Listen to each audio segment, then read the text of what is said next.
Hello everyone, ఈరోజు నేను chicken kebab చేస్తున్నానండి. అందుకు కావాల్సిన పదార్థాలు: అల్లం వెల్లుల్లి పేస్ట్, పసుపు, గరం మసాలా, ధనియా పౌడర్, ఉప్పు, కారం, నిమ్మకాయ, నూనె.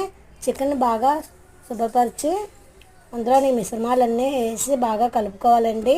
ఒక గంట సేపు ఫ్రిడ్జ్లో పెట్టుకోవాలి.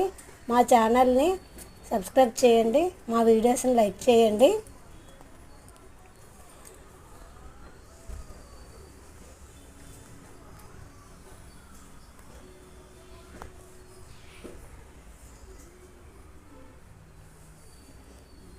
కబాబ్ పుల్లలకి చికెన్ గుచ్చుకొని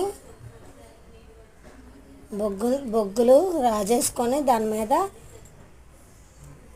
చికెన్ని కాల్చుకోవాలండి.